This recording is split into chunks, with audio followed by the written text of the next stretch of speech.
All right, guys, you know all about our friends over at Stravacraft Coffee, and you should know that they have upped their deal now. They weren't feeling the love quite as much recently, so they said, you know what?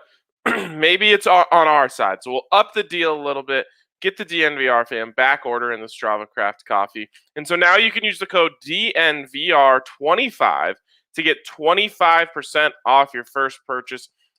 All sorts of people are in on the Stravacraft coffee grind, and people are coming to the bar all the time telling us how much they love their Strava, how much they enjoy the rich, tasty CBD infused coffee.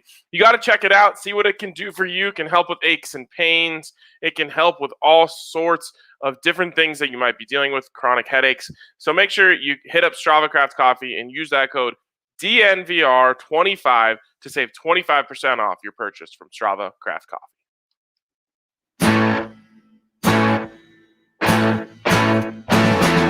One for the one and only DNVR.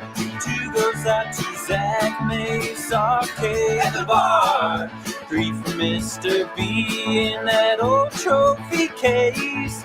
Number 4 we're still waiting for, well, bring on the chase. Out on the field at Mile High, Broncos win is our desire. Coupled with Breck, Brew and a friend, bleed orange and blue to the bitter end. Come and join us, DNVR. We are DNVR.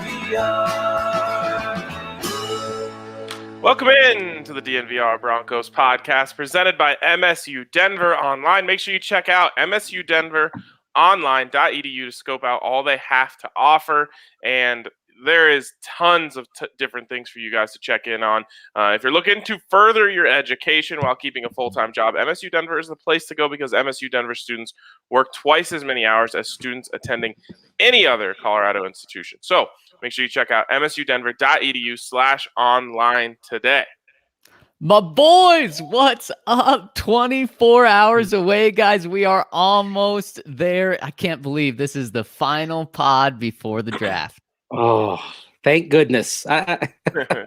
We're gonna say a little bit more today, but I feel like we have disseminated this first round, the quarterbacks especially, in every way possible. I don't know if there's any more that we can say about Justin Fields, Trey Lance, McCorkle himself, Mac Jones. I am ready to get to it to see if the Broncos bite on one of these guys, or if they trade down, or if they pick, say, a Rashawn Slater at number 9, perhaps. There are plenty of possibilities. So many possibilities and so much intrigue. And all I have to say to what you were just saying, Mace, is thank God for the Deshaun Watson sweepstakes. Because if it wasn't for that, we'd have been talking about this for a lot longer. I mean, it doesn't feel that long ago to me that we weren't really talking all that much about the Broncos drafting a quarterback here in the first round. And slowly but surely, as they didn't make a move for a veteran in free agency, as obviously the Deshaun Watson sweepstakes came to an awkward at best halt. You know, as all of this has unfolded, it has started to become a lot more of a possibility. So here on the show today, we're going to go through 3 final mock drafts. If you've tuned into some of our live mocks, we just go 1 through 9 real quick, see what ends up happening for the Broncos, discuss a few different scenarios here. And then, of course, after that, as we've been doing on this show for, I don't know, as long as I can remember, on the last show before the draft, we give our official predictions for what's going to happen. I think at least a couple of us hit it last year. And it's all leading up to, as you see down there in the corner, this is not DNVR Draft Day Live, but I guess it's a good promotion for what will be going down tomorrow. Hours and hours of live streaming tomorrow as we go through the entirety of the draft. Anyone who tuned in last year knows it was an absolute freaking blast all the way through. We'll have some fun guests on there. We'll react live to the Broncos picks. Maybe I'll stand up and cheer like I did last year if they make the right move here. And it should be a really good time. So that's tomorrow. This is today. Why don't we jump in here to our first version here. We're each going to have a chance to pick for the Broncos at 9. So I think Mace has the first pick in this one. All right. And On every mock draft, there are 2 free spaces, and this is one of them. Trevor Lawrence to the Jaguars. The amazing thing is we've known about this since even before the Jaguars had their current head coach in Urban Meyer, that this was an obvious pick. And he's going to be a transformative player for them. He probably steps in, and even though we've talked more about the other quarterbacks because of Broncos possibilities, don't overlook just how special a prospect Trevor Lawrence really is as far as being a complete package. I think he steps in and he's going to be at worst one of the top half of starting quarterbacks in the NFL, maybe pushing toward the top 10 right away. And he instantly makes the Jaguars relevant. Yeah. Easy. I mean, easy pick for them. Yeah. Easy pick for you. Easy pick for Adidas, who locked him up today. Usually Nike doesn't let those guys slip through their fingertips, especially guys coming from a Nike school like Clemson. But, you know. Doesn't Adidas in Jacksonville just make sense? Yeah, it kind of feels like it does. All right, next one here is also a free space. It's Zach Wilson to the Jets. This one weirdly just became like common. I don't remember when or how this became so widely accepted, but at a certain point, it was just like, Zach Wilson's going to the Jets. I guess it was right around that trade for the Niners when it kind of became clear that that's what they were doing, and the Niners were cool with whatever happened for them there. Whoa, I mean, with the 3rd overall pick, looks like it's already being penciled in by our producer, Kale, with Mac Jones. But here's what I'm going to do. They're going to surprise people, and I'm going to stick with my initial prediction when the trade happened, and the 49ers are going to go Trey Lance here, and this is the move that I thought it was right when they made the trade, and they're going to go with the high upside of Trey Lance at this pick. Yeah, Zach, we both felt that way right when the trade happened, and it's kind of funny how just these narratives work. Like, I think we said way back then, I was like, it's Mac Jones now, but I just don't think it'll stay Mac Jones for the next 2.5 weeks or however long it was. It feels like a lifetime. And that's the case. The reporting today said something along the lines of, I don't even remember who said it, but like Mac Jones, there isn't quite as big of a gap between him and Trey Lance as there originally was. And as of this weekend, they didn't know what they were doing. Like, I call the most BS on this. I just don't think they would have made that trade if they didn't know what they were doing. But heck, maybe they did. But I truly believe Trey Lance has a very good chance of going here. And I would not be surprised if it is Mac Jones. It really seems like it's a coin flip here. The big question is Justin Fields, and we'll see if he goes in any of our 3 mock drafts. And really quick, got a super chat coming in from Mile High Profit, says JOK no matter what. And I got to say, in our comment section, just in the 7 minutes we've been doing this, JOK's name has been exploding in the comment section. Yeah, JOK. He makes sense if you trade down. I think at 9, probably a little too rich for the blood, especially because with JOK, you're trying to figure out, is he a safety? Is he a linebacker? Year 1 for JOK, if he's playing for Vic Fangio, might be determining whether he replaces Kareem Jackson or whether he replaces Alexander Johnson / Josie Jewell, one of those two, at inside linebacker, and then get him out there. And once you figured out kind of his primary home, but I think he could make some sense if the Broncos trade down with, say, the Patriots at 15. JOK might be the guy. Man, I'm getting a lot of pushback on Trey Lance to 49ers, and I just assume that one of you guys in the next one of these is going to take Mac Jones, but I don't think it's a lock that it's Mac. No, I don't either. And Brett here in the comments says they don't want another Kaepernick. I can't imagine why. Colin Kaepernick got them to a Super Bowl that they very well could have won if just one call went their way there in the end zone. So they should want another Kaepernick if they want to go back to a Super Bowl. I mean, not even one call. Maybe if the power doesn't go out when it does in the second half, the Niners end up winning that game comfortably. That's probably the greatest what if in 49ers history, is what would have happened that day if things had been normal. But they weren't, and so there they go with Trey Lance in our mock. Falcons on the clock. A potential to pick a quarterback here, but You've got Matt Ryan potentially for a few more years. Arthur Smith, they're counting on him to revive Matt Ryan in the way that he revived Ryan Tannehill the last couple of years in Tennessee. Even though Ryan is, he's at least an above average quarterback right now. They want to get him back to a higher level. And what better way to get Matty Ice back to a higher level than by giving him a generational pass catcher in this draft? That's Kyle Pitts. Oh, all right. You love that. If you're the Broncos, at this point, you're probably kind of crossing your fingers on that pick. You don't want to have to trade up for it. You know that they like Kyle Pitts. How could you not like Kyle Pitts? So, they're kind of high-fiving around there. Also, what was the report that you said came out today about George Paton? Yeah, this was from Tony Pauline of the Draft Network. And he and Trey Wingo still doing a conference call right now with media. I hopped on for the first about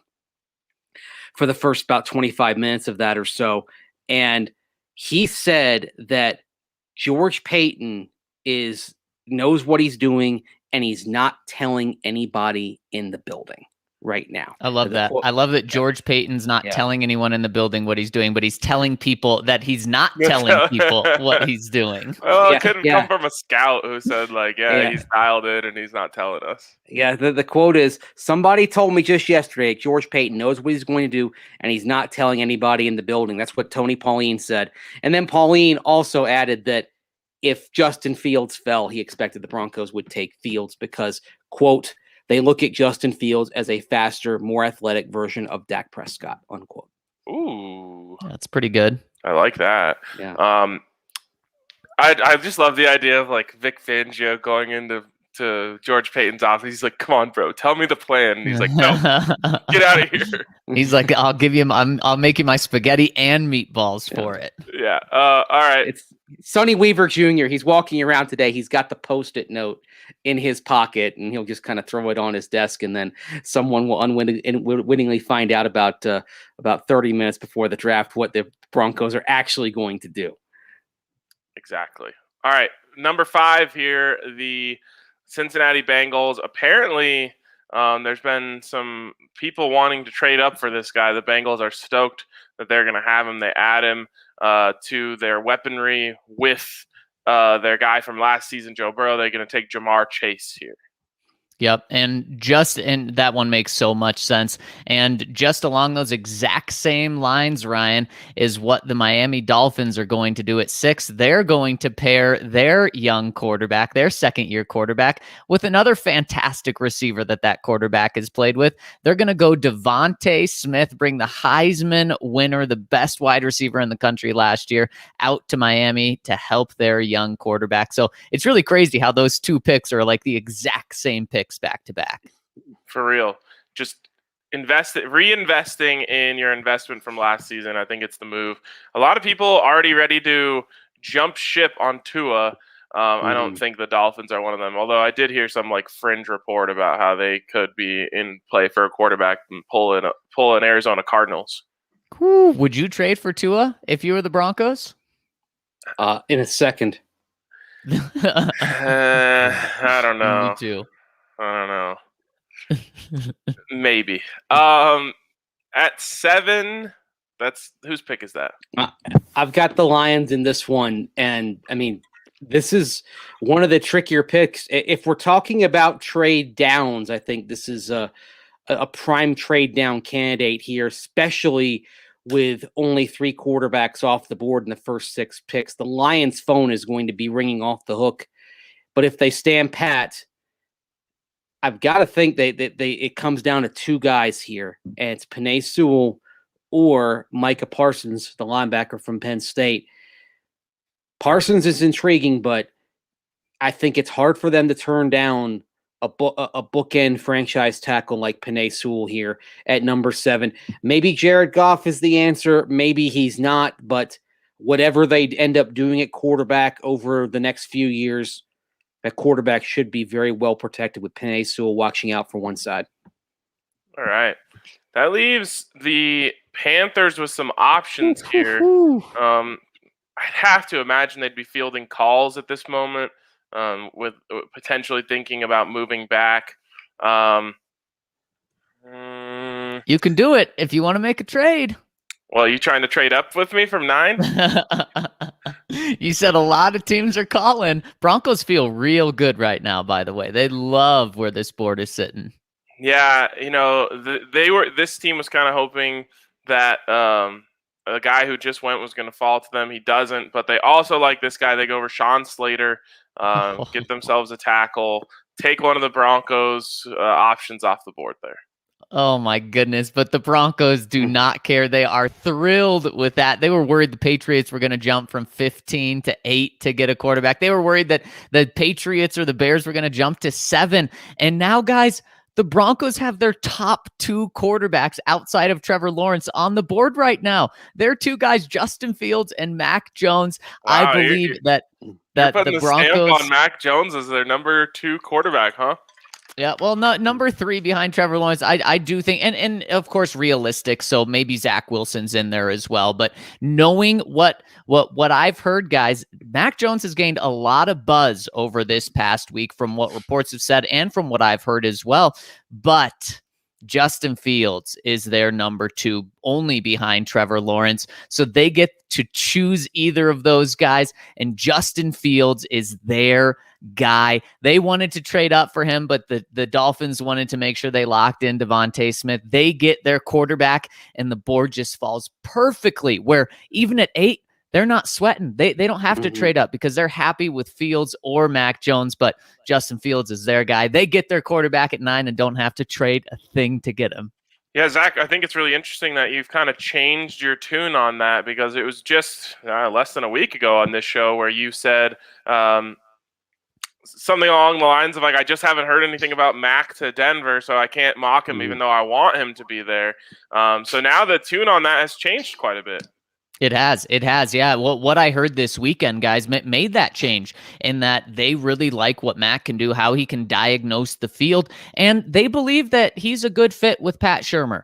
And what we heard in that Behind the Broncos last night that they put out last night was a very interesting quote from Pat Shurmur saying, yeah, we're always in communication with the coaches, and we have to make sure that they fit the scheme and that they fit what the coaches like. So whether or not you like it, guys, he's taken a ton of input from Vic Fangio on what Vic wants for the defense, and he's taken a ton of input from Pat Shurmur and what he wants in the offense, even though those guys may only be here for 1 year. He is doing that, and I believe that Justin Fields they believe Justin Fields can work with Pat Shurmur. They believe Mac Jones can work with Pat Shurmur. I don't know if they have the confidence that Trey Lance can work with Pat Shurmur, and that's why him going 3 guys to the 49ers is fantastic, especially if you're in the camp of the Broncos wanting to take a quarterback, because let's say Justin Fields goes ahead. Well, if Mac Jones is still there at 9, guys, that could very well be the pick. Yeah, and I've been saying this the whole time, even when I was agreeing with you that we haven't heard much Mac to Denver talk. I've been saying all along, if you look at the history of quarterbacks between Pat Shurmur and George Paton, the one who adds up the most to the if you were to average out all the guys that they've had and then looked in the draft and said, well, who looks like that? It's Mac Jones. And I know that can be interpreted as a knock on Mac Jones, but Kirk Cousins, Daniel Jones, Case Keenum, even, you go through all of these guys. And if you're looking and saying, okay, which one of those guys compares the best to a guy in the draft, you're going to end on Mac Jones. Yeah, the QB collective has a type, it would appear, in terms of the quarterbacks that they end up leaning to, especially the Shanahan / Kubiak part of that QB collective. And Mac does fit it best on paper. However, I still, sometimes you wonder, okay, if you're Kyle Shanahan, you look at Trey Lance and say, okay, there's some projection there. The other thing from my radio partner, Eric Goodman, who has talked to people in and around the 49ers, is that the general thought there is that Kyle Shanahan wants Mac Jones. The rest of the top brass for the 49ers wants Trey Lance. Well, then that means that Mac Jones will be their pick. That's what I was going to say. They've built everything around Kyle Shanahan. They've invested in him. They gave him a very long contract. He is their guy. The idea of them not going with his pick when he's the one calling the offense, he's the one doing all this stuff is asinine to me. And that tells me that if that's true and they don't go Mac Jones, then John Lynch's days are long in San Francisco and Kyle Shanahan's are short. And we've just seen nothing that would indicate that John Lynch isn't going to give Kyle who he wants. But let's just say that Kyle, today just falls in love with the athletic traits. That's when they go Trey Lance. It is really interesting, guys, that Justin Fields, from reports, has been completely eliminated, because when you look at what Justin Fields can do, it seems like it would match up pretty well with what Kyle Shanahan wants. But there's been zero buzz. In fact, he's been knocked off the boards, according to reports. Crazy. Well, just so the chat knows, the pick still was Justin Fields there, so we don't need to have Mac Jones panic quite yet. But I'm keeping a very close eye on Mac Jones because of what I just said. People are saying those quarterbacks I named suck. I kind of agree, but I'm just telling you, those are the guys that these people have worked with. What if he's the best one? Okay, you know what? I'll just throw another one out there. Peyton Manning, not mobile, good arm. So am I saying he's going to be Peyton Manning? No, but that's the type of quarterback that Mac Jones would be, is a very immobile guy that could pick defenses apart. Yeah, not fair. Don't give me these Daniel Jones comps. Peyton had some mobility coming out of Tennessee, though. You cannot sell me on Peyton Manning's mobility. No. There are some go back and dive into some of his senior year game tape, and he's got a few decent runs, more than Mac Jones does. I'm just saying, guys, it's not great, but he could move. And hey, let's not forget what he did in Dallas back in 2013.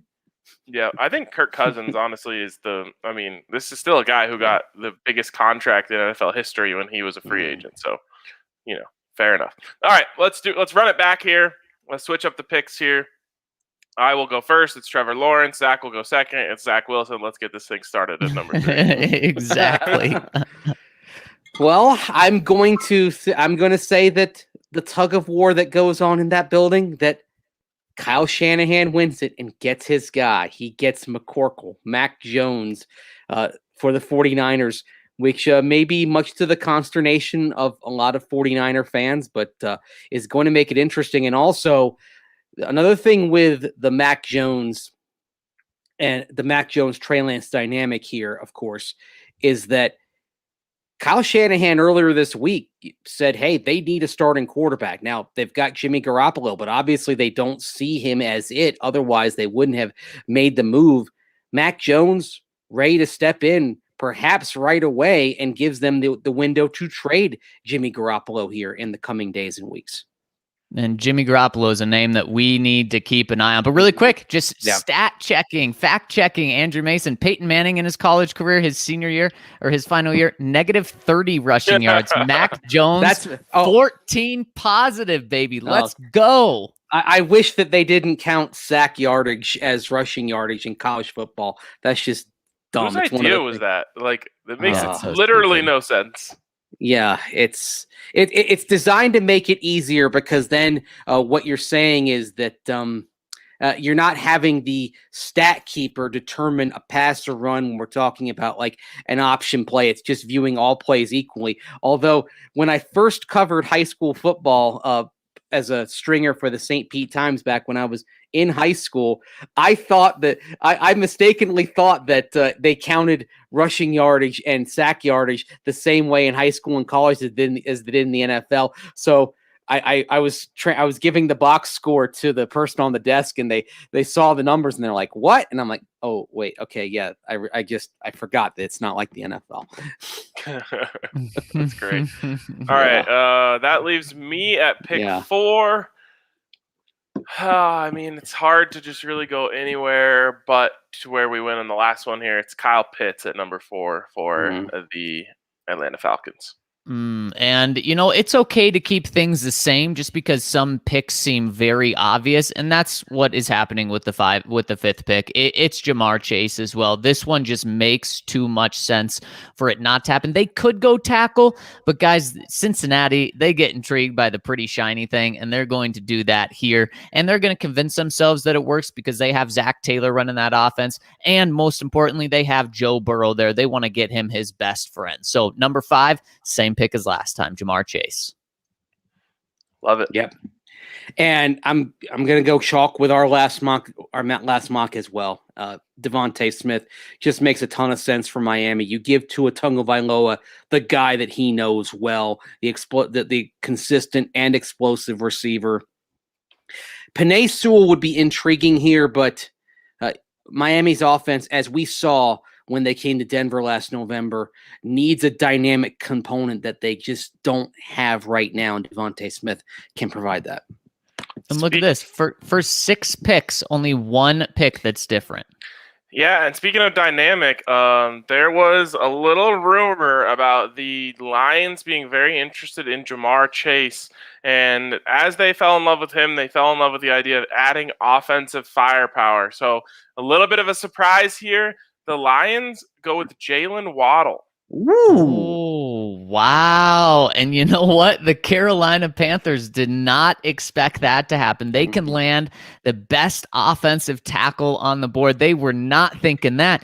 But right when that 7th pick came around, guys, they were thinking, holy cow, okay, the best offensive tackle is going to go off the board. So do we fall in love with the quarterback? Do we fall in love with Trey Lance here? And they do. They did not think that Trey Lance was going to fall to them. That's why they went out and got Sam Darnold, and they're okay with trading what they did for Sam Darnold and bringing in Trey Lance. They are going Trey Lance and kind of surprising people here. But remember what the Carolina Panthers owner, David Tepper, said just about how important it is to get that franchise-changing quarterback. They believe Trey Lance can be that guy. Well, that's great because now the Denver Broncos can get that franchise-changing quarterback as well. Just like with the last scenario, when it gets to pick 8 and Lance and Fields are on the board, I think the Broncos are pretty happy. And actually, when it comes down to it, happier with Fields than with Lance. Certainly the coaching staff is happier because they want somebody who can help them right away after the last 2 losing seasons.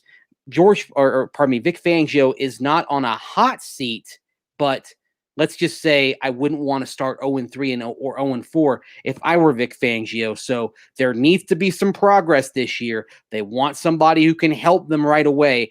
And with all respect to Trey Lance, Justin Fields is more likely to be ready to help you as a rookie. Just want to say thanks for tuning in, Rocket. Have a good rest of your day. Bye. Sorry. Oh, guys, we're 2 for 2. I'm not trying to force Fields to Denver here. Yeah. Like if I'm George Paton, I'm forcing Fields to Denver. I'm trading up. I'm making a move. But so far, what I've seen, guys, is not the only way, but maybe the biggest way that Justin Fields isn't there is if a team is trading up ahead of the Broncos to get him. And if a team is trading up to get him, guys, you should be in that conversation, and you shouldn't let a team trade up because you have a more valuable asset than any other team trading up, and that is the number 9 overall pick. So, guys, if Justin Fields is really loved in that building, like I believe he is, and like I've heard and like other people are hearing as well, guys, then they should be able to make this happen unless Kyle Shanahan shocks the world and actually goes Justin Fields. Yeah, and I would say if these scenarios play out in terms of picks 1 through 6, Detroit's phone is ringing off the hook at number 7. They'll have New England calling. They'll have Chicago calling. They'll have Washington calling. I would imagine Denver. In Denver. I imagine Detroit would not take Chicago's call because it's right there in the NFC North, and it could well come down to Denver, Washington, New England. Denver offers the most tangible commodity with pick 9 of value, but New England and Washington may be willing to offer future first-round picks. So really quick, why do you think it starts at pick 7? I think the phones are going crazy at pick 6 with Miami. I think they're going crazy at pick 6 as well. But listening to what Tony Pauline said earlier today, and also just what I've gathered, I don't think the Dolphins want to trade down that far. I think if Miami trades down, it's with Denver and nobody else. I don't think they want to go to 15, 19, or 20. I think the only team that would really be in play for Miami to trade down is the Denver Broncos. Well, and that's why I think that the phones are going crazy at 6, and that's where a move is made. And regardless of where it is, I think that's where it happens, guys. And look, it makes so much sense for Miami to go from 6 to 9, because in both of these mock drafts, guys, the Miami Dolphins would be able to grab either receiver from Alabama in that. So they get the same guy or the same type of player, just 9 spots down, and pick up second-round pick. And I think you're right, Zach. That's the key. The key is that at 9 they can still get one of those Alabama receivers easily. All right, Jacksonville's on the clock for our third and final mock. They take Trevor Lawrence. The Jets are on the clock. They take Zach Wilson. Ryan, where are we starting? Real quick, Mason, the commenter Jared's asking, when you say they don't take Chicago's call, does that mean they actually don't answer the phone? That would be hilarious. I think they'll answer the phone. I just think they will very politely say thanks, but no thanks. So it's sort of an unwritten rule. You're not going to give a division rival a potential franchise quarterback. Yeah, that makes sense. Especially when you're Detroit and you have questions about your own quarterback situation, although I do think they want to see what Jared Goff has this year. You have, of course, Rams people in that building that were involved with picking Jared Goff to the Rams back in 2016. Absolutely. Okay, pick 3. Oh, man. I think I'm going to do what Zach did here, and I'm going to say I'm going to go with what my gut was when they made the trade. I think this guy is a perfect fit for them, and I just can't imagine they can look at Mac Jones and Trey Lance side by side and just then look at Jimmy Garoppolo and say, like, look, Mac is our guy. Like, if you want to change from Jimmy Garoppolo, you go Trey Lance, in my opinion.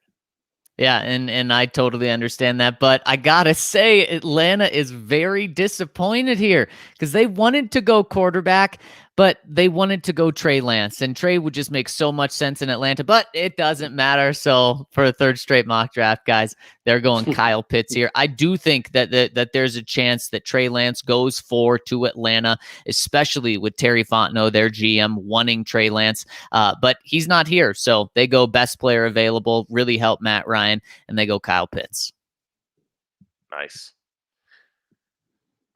All right. Nice. You know what? I'm gonna go away from the chalk here. I want to throw a change up here. And this isn't what I think the Bengals will do. It's what I think the Bengals should do.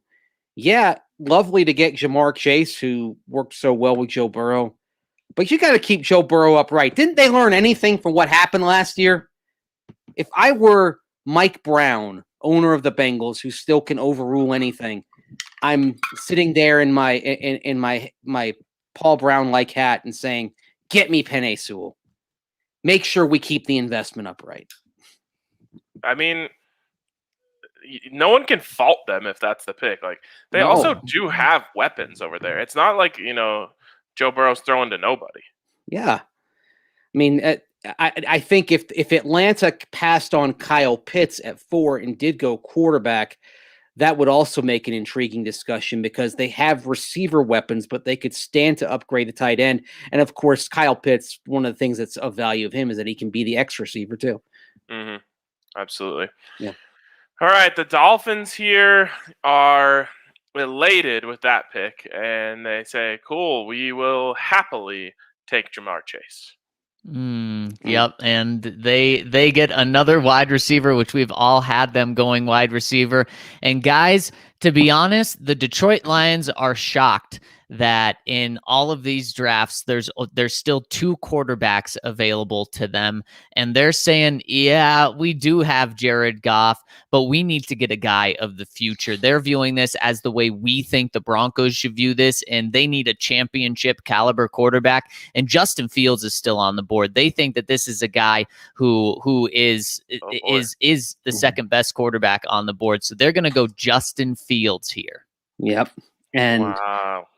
Carolina at number 8, and sort of a similar spot to Detroit as well. And Joe Brady's still the offensive coordinator. He leans into the ear of Matt Rule and says, I could do some really good things with Mac Jones. And they're picking Mac Jones. Wow. That one shocks me. Hey, I could see it happen. RPO, all that stuff. They love that out there. They love all that out there. But remember, Joe Brady is also a guy who's worked with Drew Brees as well. So he may look at Mac Jones and say, he's that kind of accurate. I can do something really good with him in our offense. Yep. Man, so in real life, I should say, I think the Broncos are calling up on 5 and 6 after Kyle Pitts goes at number 4. And maybe they get up to 6, jump the Lions, and make sure that they get Justin Fields here. Also in real life, as they're sitting here to make this pick, they are absolutely trying to trade back. You still have Devontae Smith and Jalen Waddle on the board here, and that's what I think you probably would get someone calling for, as they're trying to get potentially the best wide receiver in a very good wide receiver class in what I would say is Devontae Smith. So I would love to trade back, because I don't think that's allowed here, unless one of you guys is picking up the phone and calling me right now. So without that as an option, I think the Broncos here go with Rashawn Slater. You can't go wrong, upgrading on the offensive line. He can kind of play really wherever you need him to. Zach, I know you hold this feeling with me as well, which is put him where you want him to be long term. So that would be at right tackle, I assume, for the Broncos. And if you go and you get your right tackle of the future there, you just lock down Garrett Bowles. You hit on this pick, you have bookends for many years to come. And you feel really good about you really feel really good about protecting Drew Lock here, because you didn't even get an option to upgrade quarterbacks with 5 going in front of you. So you got to give Drew a chance. Maybe you are trading for Teddy Bridgewater later in the draft, but you got an upgrade. It's not sexy. No one's jumping the couch at the end of our bar celebrating, but you're happy with that pick, I think. So what is the move the Broncos make at quarterback if this is the case and they don't go quarterback in round 1? I think it's Teddy Bridgewater. Yeah, I think so too, guys. To me, it's really boiling down to Justin Fields as their pick in the first round, or Mac Jones if he's there. I think they would go that route as well, or it's Teddy Bridgewater. It just seems so obvious at this point.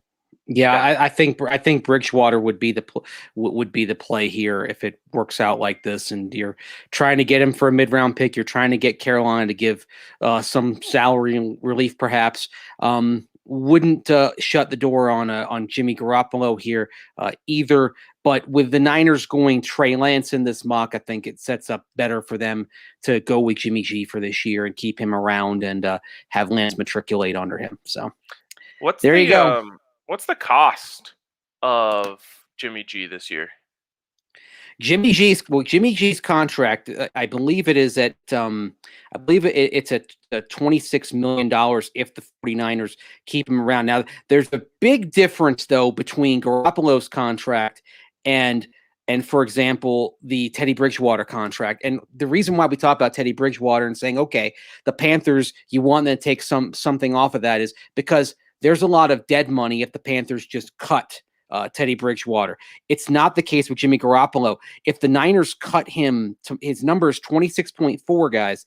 And if the Niners cut him, they only owe $2.8 million to him. That's all the dead money they have. They would save $23.6 million. So it's not a situation where you'd say, okay, well, maybe you get a trade and the Niners assume some of that. No, because the Niners could cut him and create so much space.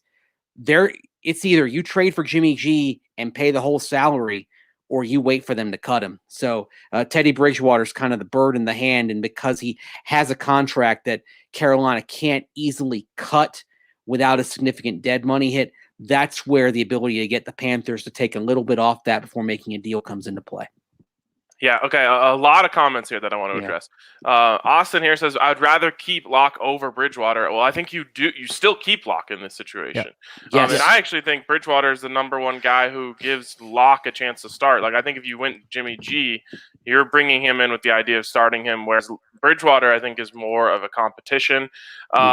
Minshew too, although I haven't heard that he's on the radar at this point. But if they just want no contract issues, then Minshew would be a relatively easy pickup. Yeah, Nagelator says you're all going to be shocked when Denver takes Trey Lance. Nothing can shock me. No. I've said it before. And that would be a great people shock. are always saying you guys are going to be shocked when Drew's good. Nope, that won't shock me either. You're going to be shocked when this nothing can shock us. I hope. So you wouldn't be Lance. shocked if it's Mac Jones.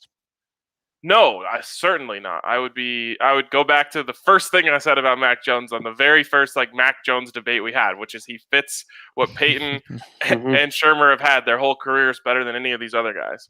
I mean, with Drew Lock, I mean, I'd say based on other quarterbacks in similar spots over the decades, there's about a 4-1 shot that Drew Lock comes in and ends up being the guy. If a 4-1 shot comes in, I'm surprised, but I'm not shocked. Yep. Someone, Trey here says you guys are acting like Drew is out the door. There's a reason Paton didn't trade him to Detroit. When we talk about Bridgewater or Garoppolo, we're talking about those guys coming in addition to Drew Lock.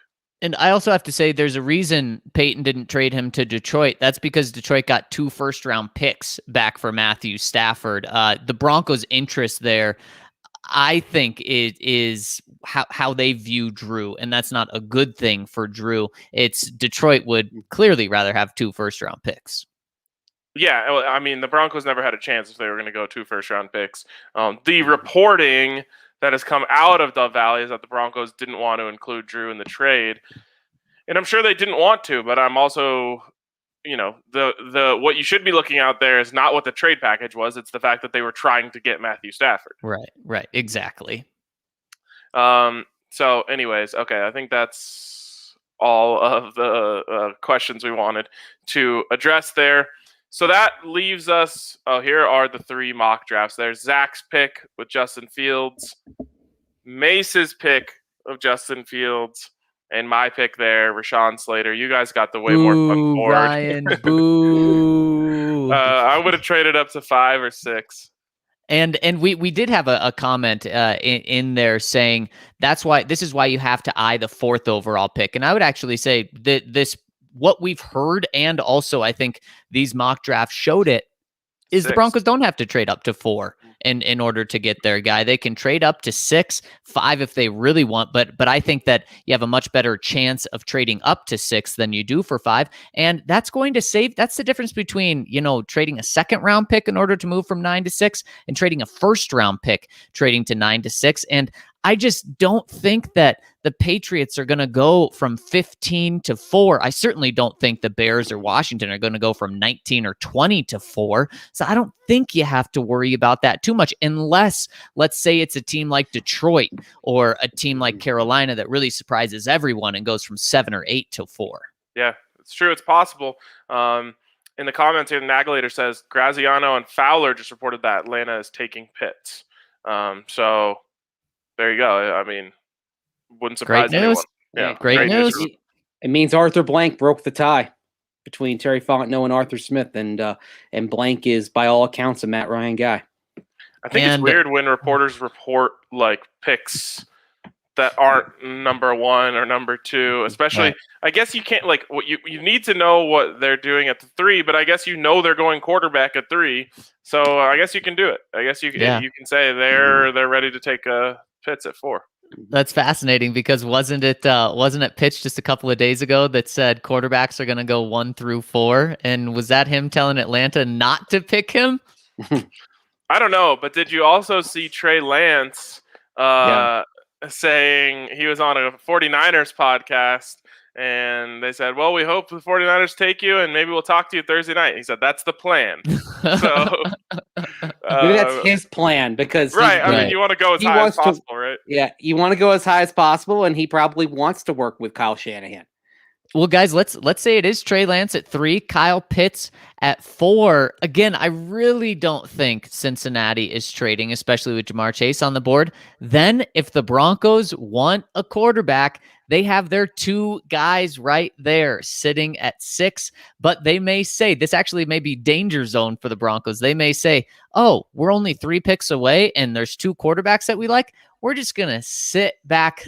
Don't Do that. Don't sit back, because I do think it's a clear Justin Fields one for them. And of course, behind Zach Wilson and Trevor Lawrence, because we know they're going to be gone. And then I do think there's a decent gap to Mac Jones at 2. But then I think there's a huge gap with Trey Lance, just from the information I've gathered. Well, we may not know what George Paton's going to do. Maybe only George knows what he's going to do. But we do know, because George Paton offered the information, that he has at least talked with Chris Grier, the general manager of the Dolphins, in the last week. So we know the communication lines between the two old coworkers from Miami back in the mid-2000s are open. Mace, my question for you: has a quarterback in Denver ever won number 1? You cut out there. What? I said, has a quarterback in Denver ever worn number 1? Quarterback in Denver, number 1. Wow, not during the Jason Elam days. Kyle Sloter in the preseason, right? Didn't he wear number 1? Yeah. But in the regular season, no, because I mean, you think of number 1s, like Zach said, you think of Jason Elam, and before Elam, quarterbacks wearing number 1 in the pros, that wasn't really a thing until Warren Moon came along in 1984 with the Oilers after he came from the CFL. So yeah, I don't believe the Broncos have ever had a quarterback in the regular season wear jersey number 1. That'd be pretty cool. Yeah, Mike in the comments says Kendall Hinton, but he wore number 2, I believe. 2. Yep. There we go. Yeah. I think it would be great. The Fields number 1 Broncos jersey, that will be flying off the shelves if it's a possibility. And guys, just speaking of this, we have to jump into our DraftKings pick of the week, because mine is Justin Fields. Right now, guys, you can go on DraftKings and get Justin Fields to be the Broncos' first pick. So it doesn't matter where they pick him, as long as he's a first pick, at plus 400. And if you want some insurance, you can also tag Mac Jones at plus 600. You can throw another unit over at Mac. And if you really want insurance, you can throw another unit at Trey Lance, who's plus 300, actually the favorite to be the Broncos' first pick. But guys, especially after doing this mock draft series, I think Justin Fields at plus 400 is tremendous value. And I think it's something that most people in Broncos country want. So you get to cheer for what you want. And also, I do think that those are pretty darn good odds, especially if all of the reporting around San Francisco is true that it's not going to be Justin Fields at 3. I really like Justin Fields for plus 400. I love it. So does that also go into our final part of this live, which will be making your predictions for what the Broncos will do? Well, I was gonna say, I think I wanted to save that for very last. You know, that's like on Christmas morning. You save the best present for last, the biggest one, or I guess nowadays the smallest one. Fair enough. Man, I just had my pick, and then I looked at the value, and it's just so lame at what the value is. I was going to say I like the under 5.5 quarterbacks to be drafted in the first round, but that's minus 590. If you think Kellen Mond can sneak into the back end of the first round, then you go over 5.5, you get plus 400. Let me see if I can find the there we go. Okay, total Pac-12 players in the first round, over 2.5. That's my pick of the week. It's plus 265, so you're getting some value on there if the Pac-12 sneaks in. I think there's a bunch of guys who will hit in like the last 10 picks. So who are the 2? You obviously have Penny Sewell. Yeah, there's a bunch of different guys there, but I'm saying over 2.5 is the move. All right, I like it. And Mace, what are you going with? All right, I'm going total running backs drafted in the first round. The over/under is at 1.5. And I'm going to take the over at 7-5 odds here and project both Najee Harris and Travis Etienne to go before the first round is done. This one will probably take until deep into Thursday night to resolve itself. I think Najee Harris is going to Pittsburgh, and I think somebody's going to bite on Etienne before the end of round 1. So I'm taking the over at 7.5. I like it. What I love about that is my pick of the week, either last week or the week before, was the over on running backs drafted, and it was at 0.5. So there's already been some buzz on that. So I'm loving my pick of the week from a couple weeks ago. And if you're going over 1.5 running backs at DraftKings Sportsbook, you go into the odds boost section. You go to the Pro Football Focus boost. plus 225. So you get that boosted from plus 175 to plus 225 to get over 1.5 running backs in the first round. So you get a little added juice there from the friends over at DraftKings.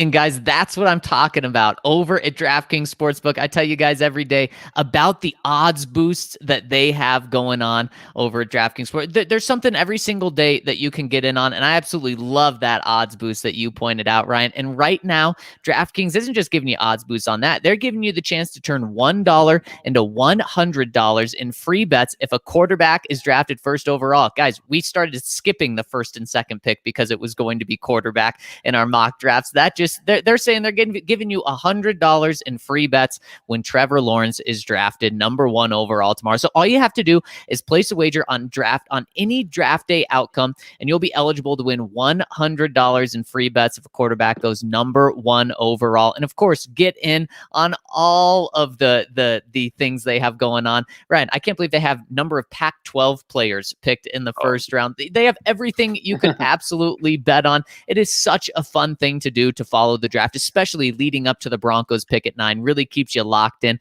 and after the pick as well. So head to the App Store now, download the top-rated DraftKings Sportsbook app now, and use code DNVR when you sign up for a chance to turn $1 into $100 in free bets. That's right, DraftKings is giving you a chance to turn $1 into $100 in free bets if a quarterback goes 1 overall tomorrow night. So make sure to enter the code DNVR during sign-up only at DraftKings Sportsbook. Must be 21 or older, Colorado only. New customers only. Winnings paid out in free bets. Restrictions apply. See DraftKings.com/sportsbook for details. Gambling problem? Call 1-800-522-4700. All right, last order of business here on the live portion of the pod. We have to make our final predictions for what the Denver Broncos will do in tomorrow's draft.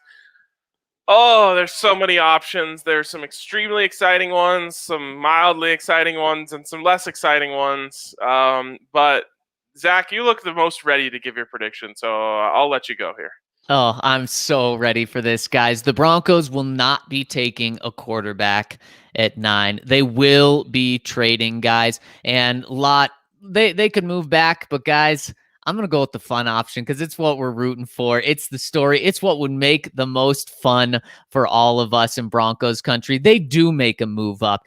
George Paton dropped a hint last week that he was talking to the Dolphins general manager. And then a report came out that the Dolphins actually reached out to the Broncos about this, making it so the Broncos, guys, they're not the ones that are desperate when that 6th pick comes around. The Dolphins want an extra second, want an extra third, want 2/3 in order to move back to 9 and still get Jalen Waddle or Devontae Smith, or for some reason Jamar Chase falls there. They love the opportunity to move back 3 picks, and George Paton loves the opportunity at a fair price, not being reckless, but just being aggressive to go and get his quarterback.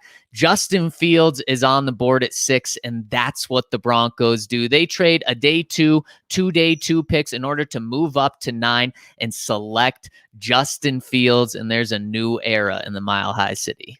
That's an exciting new era, and one thing with the Dolphins that sometimes you think about is it's not just about the willingness for Chris Greer and George Paton to make a deal. For Miami, it's a desire to make sure that if New England wants a quarterback, you keep them from doing so. You hurt your AFC East rival a little bit, even though there are a lot of Patriots connections. I don't think Chris Greer and Brian Flores want to help out their rivals in the AFC East at all. And making a deal with the Broncos would turn the knife on the Patriots just a little bit. I think that's something that comes into play too. Smart. I mean, anytime you can hurt your division, it's just as good as helping yourself. Yeah. Especially when you're not in the market. All right, Mace, what do you got? All right. Well, I'm going to go with the decidedly unsexy option. I think the Broncos trade down. And I think they trade down again. Oh, wow. And even though I mentioned Pittsburgh liking this guy, I think the Broncos will make a couple of trade downs, get into the 20s, and they'll take one of Zach's guys, Najee Harris from Alabama. Wow. And I did not see that coming. And the result of the trade downs will be that they pick up at least one pick that is a first or second round pick in next year's draft, and maybe even another pick in next year's draft. So they're accumulating capital. They've got some picks to play with. I would prefer they do what Zac just did, but would not at all surprise me if they trade down and they end up adding a running back to be behind Melvin Gordon this year, but be the running back one pretty quickly. Yeah, I mean it would be very unexciting for a little while, then it would get exciting again. Yeah. If that's the case, they better get at least an additional one next year. It better not just be some 2s and 3s, especially if it's multiple trade backs to draft a running back. It better be at least a 1 next year. Yeah, I agree. If you're going back twice in the first round, you should come away with the first round pick. I hope so. Gosh. All right, Ryan, what is it gonna be? Neither Mace or I have them staying at 9. You gonna change that? No, they're not staying at 9. I feel very confident in that. I so badly want to say they're gonna trade up for a quarterback, but I don't know. My gut isn't telling me that. Now I will say I'm hosting the draft show tomorrow, so I'll still have time to change my prediction before the pick comes in. You know, the only time I've ever been right about the Broncos pick. Well, the last 2 times I've been right about the Broncos pick. I didn't give my final prediction until the day of the draft. I had a dream that they were going to draft Garrett Bowles. Then they did.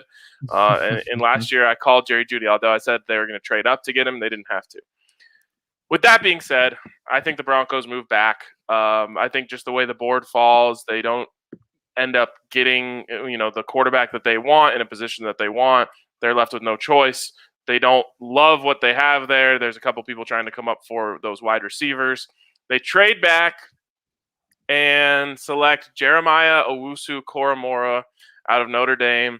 I think it will be exciting in the sense that the Broncos will have finally drafted a linebacker high in the draft, which everyone's been waiting for them to do ever since Vic Fangio got here. So if Vic Fangio is signing off on JOK, then that's exciting. But there's going to be a lot of people disappointed that they didn't go and get a quarterback. And, I'm sure there'll be an opportunity at some point where someone else traded up in front of them or something like that. And people will be saying, why didn't the Broncos do that? So that's where I'm at now. I hope I wake up tomorrow just feeling the quarterback vibes, but I'm not feeling them right now. I hope Mac Jones slips into your dream tonight. Just be thinking about Mac before bedtime. Screw this. If that happens, I'll be ready to unveil it at 5:45 when we go live for Draft Day Live. Make sure that you tune in to that. It's going to be an absolute blast. We'll be with you throughout the entirety of the first round and then the entirety of day 2 as well. So be prepared for all of our content. Then we will come back again after they finish their picks on day 3 for eventually probably over 20 or upwards of 20 hours of live streaming talking about the draft, featuring all 3 of us, Andre Simone, Henry Chisholm, our draft guys. We're going to get Justin involved. We're going to have guests. It's going to be amazing. So make sure you tune in to that. And thank you all for tuning in today. Hit us with a thumbs up on your way out, and we'll talk to you later.